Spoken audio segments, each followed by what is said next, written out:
उद्या काही संघटनांकडनं काही पक्षांकडनं बंद ठेवण्याबद्दल माहिती प्राप्त होत आहे। याबाबत रत्नागिरी जिल्हा पोलीस दलाकडनं या ठिकाणी सांगण्यात येत आहे। अशा प्रकारच्या कुठल्याही प्रकारच्या बंदबाबत कोणी जर जोर जबरदस्ती करत असेल, व्यापाऱ्यांवरती जर त्या ठिकाणी कोणाला अडकाठी करत असेल त्यांच्या व्यवसायामध्ये, तर पोलीस विभाग त्या ठिकाणी संरक्षण देणार आहे।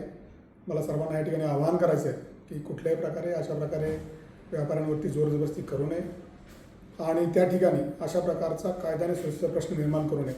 अशा प्रकारे कायद्याने सुव्यवस्था बिघडवणाऱ्या इस्मांवरती आम्ही प्रतिबंधक कारवाई करणार आहोत, त्यांच्यावर योग्य ती कायदेशीर कारवाई करणार आहोत। आज संध्याकाळपासूनच अशा लोकांवरती, अशा इस्मांवरती आम्ही कारवाई करण्याचं धोरण ठेवलेलं आहे। धन्यवाद। रत्नागिरी 24 न्यूज चॅनलला आताच सबस्क्राईब करा आणि शेअर करायला विसरू नका।